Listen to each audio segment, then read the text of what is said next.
Comment nos besoins spirituels sont détournés au profit du capitalisme. Nous vivons dans un monde désacralisé. Les dieux ont été détrônés, les temples se sont vidés, et nous avons tourné le dos aux symboles qui donnaient un sens collectif à nos existences. Les sociétés se sont libérées des dogmes religieux. Mais sommes-nous vraiment libres ? Les élites n'auraient pas simplement remplacé les croyances par une nouvelle forme de dévotion, celle de la surconsommation ? Dans Le Sacré et le Profane, le philosophe et historien des religions Mircea Eliade développe comment les êtres humains trouvaient un sens à leur vie grâce à leurs croyances. Dans son œuvre, il y décrit comment cette quête de transcendance s'incarne comme le pilier central autour duquel toutes les civilisations circulaient. Nos ancêtres voyaient le sacré comme une force qui donnait une profondeur à l'existence des communautés, par une connexion plus vaste avec la réalité. Mais dans une société où tout est désacralisé, où la matière est dépouillée de son essence, que devient notre besoin de transcendance ? La réponse est simple. Ce besoin est transféré, mais de manière perverse, vers un système qui exploite nos désirs les plus profonds. Ce système, c'est le capitalisme. Dans son livre « Malaise dans la civilisation », Freud a très bien décrit le problème. Pour lui, la civilisation exige que nous réprimions nos pulsions naturelles, notamment nos désirs sexuels et agressifs, pour maintenir l'ordre social. Mais cette répression crée une frustration, un malaise constant. Et qu'est-ce que l'on fait de cette frustration ? On cherche des moyens de la canaliser.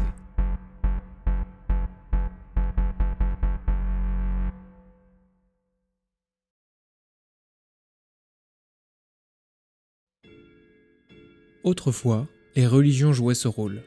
Elles offraient des récits, des rites et des systèmes de croyances qui permettaient de sublimer nos désirs. La transcendance, dans ce contexte, devenait un moyen de dépasser notre condition individuelle pour accéder à une forme de réalisation collective ou spirituelle. Aujourd'hui, dans une société capitaliste, ce rôle est pris par le libre marché. Et là, c'est un problème. Parce que le capitalisme ne cherche pas à nous aider à comprendre notre réalité ou à atteindre une certaine sagesse mystique qui donnerait un sens à nos vies. Non. Le capitalisme exploite notre malaise pour nous maintenir dans un cycle de frustration et de consommation.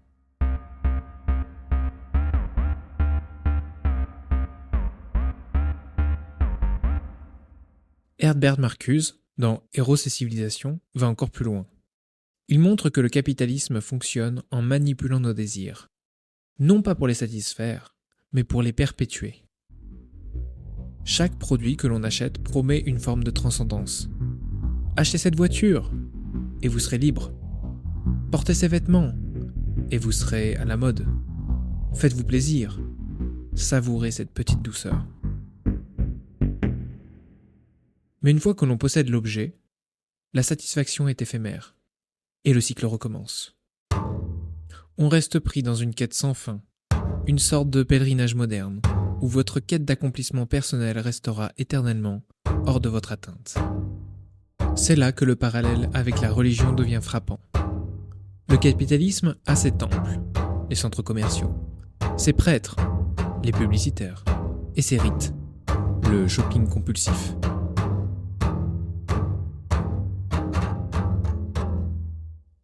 Mais contrairement aux religions traditionnelles, il ne nous offre pas une sagesse ou un accès à une réalité supérieure.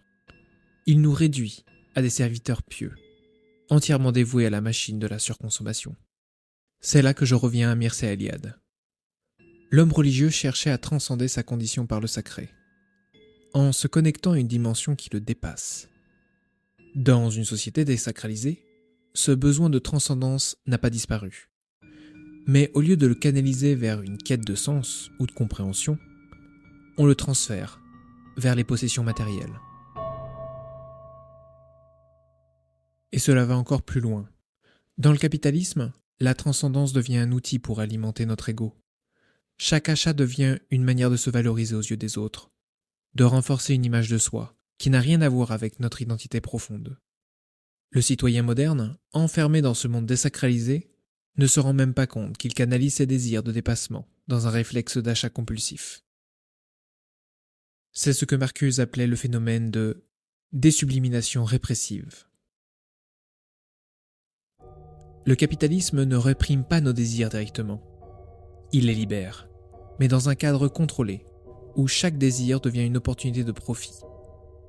Résultat, nous croyons être libres, alors que nous sommes enfermés dans une cage dorée.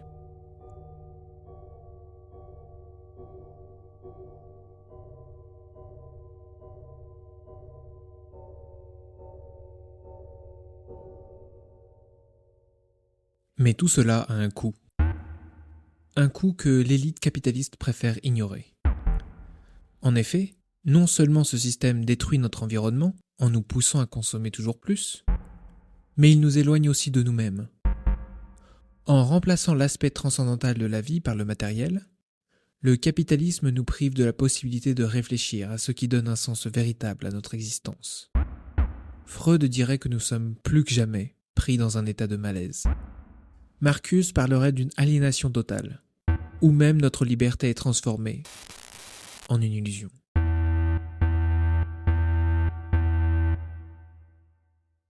Peut-être faut-il revenir à ce que Mircea Eliade appelait le réenchantement du monde. Cela ne signifie pas retourner aux vieilles religions ou aux dogmes du passé, mais il s'agit de retrouver une forme de sacré qui dépasse l'individualisme et le matérialisme. De réapprendre à voir la nature, écarter les technologies au profit des relations humaines, apprendre à canaliser nos désirs dans des processus d'autoréalisation. L'avenir que nous désirons pour les enfants de nos enfants doit émerger par l'éveil de nos consciences. Ne l'attendez pas à apparaître dans un spot publicitaire. Je vais conclure avec une phrase de Marcuse, qui pour moi résume tout. La liberté n'est pas la possibilité de choisir entre des biens de consommation. La liberté, c'est de ne pas être asservi à des besoins qui nous ont été imposés. Enfin, il est bon de rappeler que lorsque l'État collabore avec les capitalistes pour contrôler et manipuler son peuple, pour l'isoler et le priver de ses libertés contre son gré, cela porte un nom. Ne l'oubliez pas.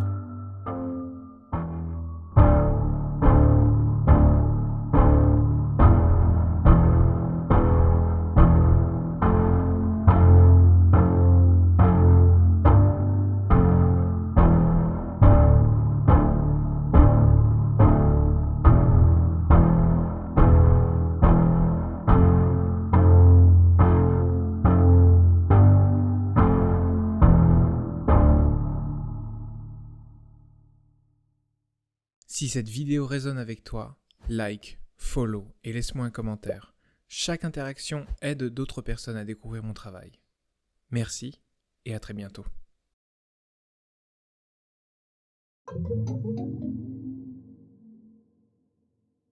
Deux voies, une solution, une réussite.